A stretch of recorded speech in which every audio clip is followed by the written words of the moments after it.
os eixos principais de inércia da moeda, vou fazer uma figura aqui. Imagine a moeda desenhada nessa posição. Quais são os eixos principais de inércia dessa moeda homogênea? Em relação aqui ao centro, né? Eixos passando pelo centro da moeda. Essa moeda tem simetria de rotação em torno desse eixo. Além disso, outra forma de concluir que este eixo aqui é um eixo principal de inércia. E que essa moeda tem um plano de simetria, é o plano dela. O que está acima é exatamente o que está abaixo. E nós já vimos que se um corpo apresenta um plano de simetria, um eixo principal de inércia é perpendicular a esse plano. E como, além disso, a moeda tem simetria rotacional em torno desse eixo, quaisquer outros dois eixos aqui, no plano da moeda, são eixos principais de inércia. Então, suponhamos que nós tenhamos escolhido, então, eixos principais de inércia fixos aqui na moeda, com origem no centro da moeda. Então, nós precisamos expressar essas componentes ômega 1, ômega 2, ômega 3 da velocidade angular em termos desses dois ângulos, θ e φ. E essas são as coordenadas que nós estamos usando, né, para a parte rotacional. Veja o seguinte.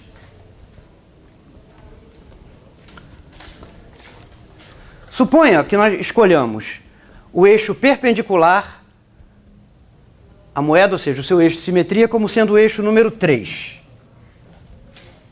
E outros dois eixos no plano da moeda.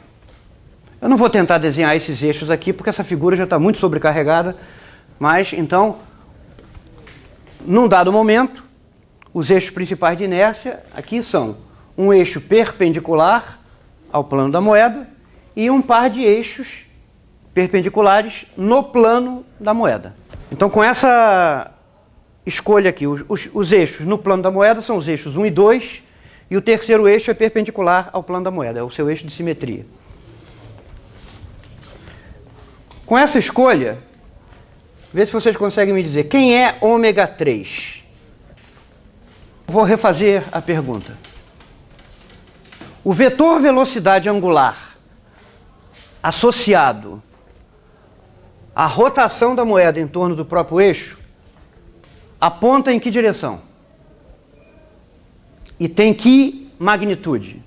Qual é a definição de vetor velocidade angular? E aponta em que direção?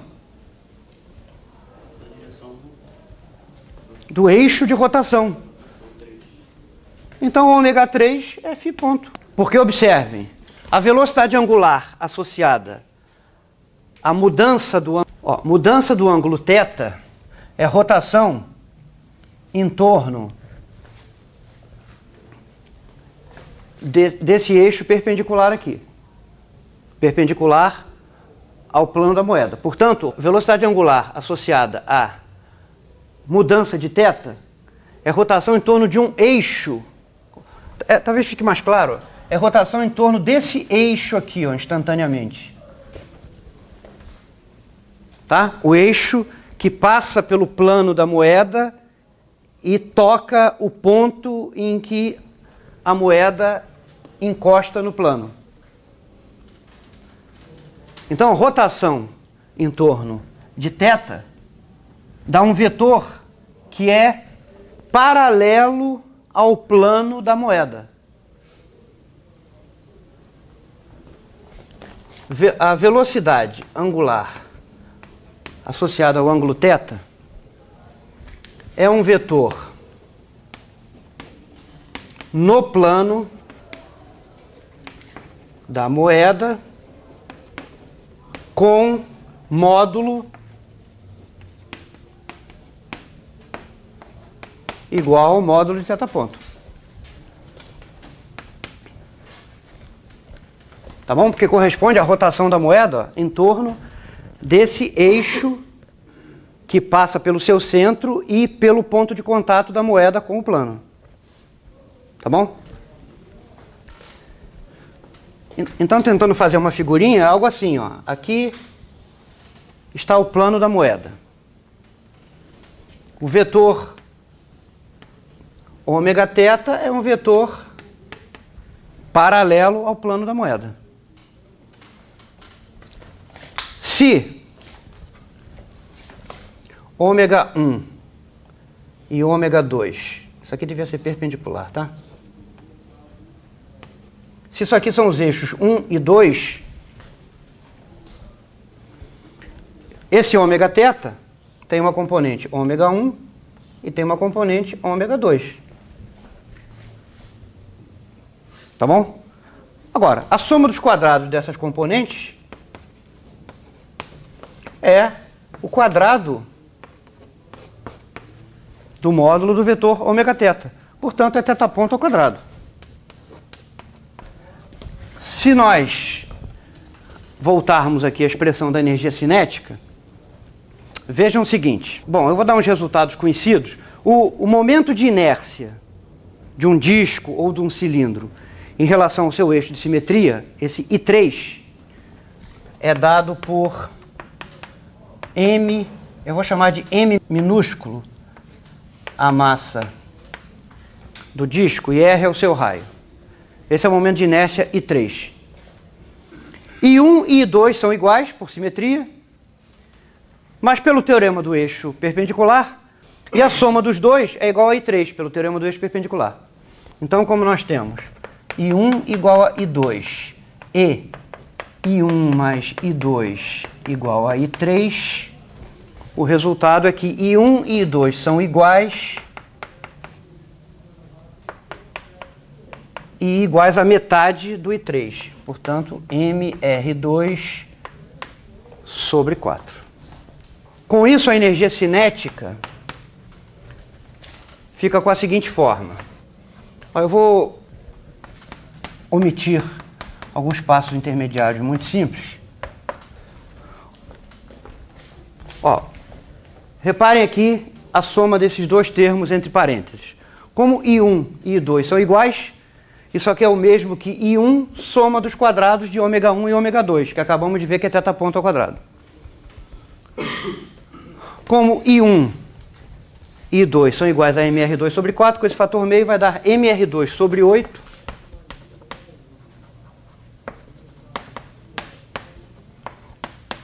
θ ponto ao quadrado. E mais o termo meio de I3 ômega 3 quadrado, onde ômega 3 quadrado é φ ponto ao quadrado. Então, o resultado é mR2 sobre 4 φ ponto ao quadrado. Se nós tomarmos o nível zero da energia potencial lá no topo do plano inclinado, onde está a origem desse sistema de eixos, qual é a expressão da energia potencial gravitacional dessa moeda quando ela se encontra nessa posição aqui? Ó, esta aqui é a direção vertical. É nessa direção que G aponta.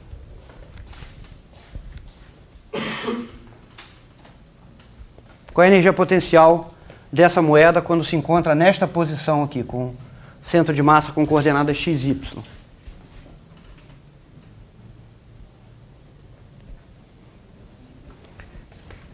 Esse ponto aqui, se tem coordenada y,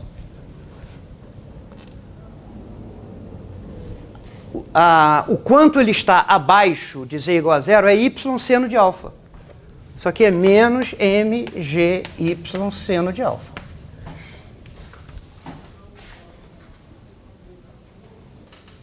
A lagrangiana, então, é isto aqui.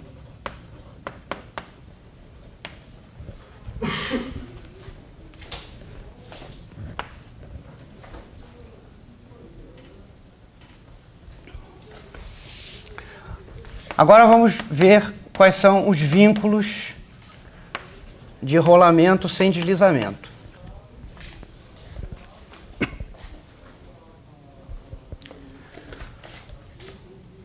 Na verdade, nós já vimos isso antes.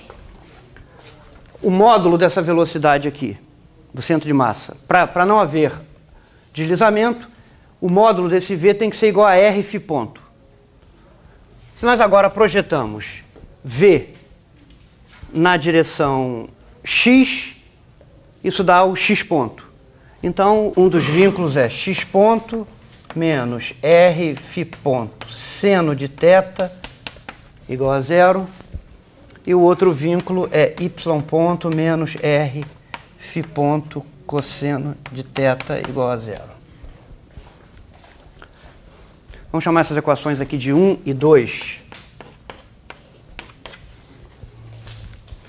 Então, é um problema que envolve dois vínculos não holônomos e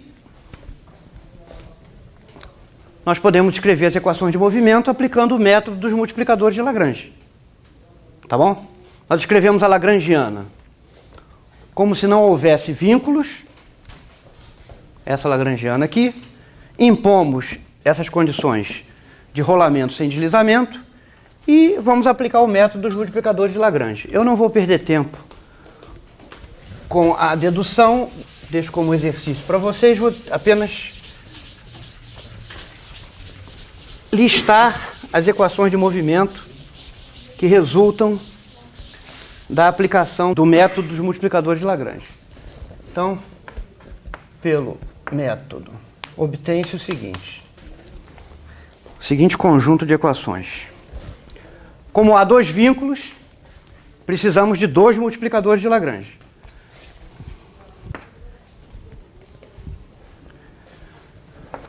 E a última equação, esse é o conjunto de equações de movimento que se obtém pelo método dos multiplicadores de Lagrange e precisamos resolver estas equações juntamente com as duas equações de vínculo. Tá bom?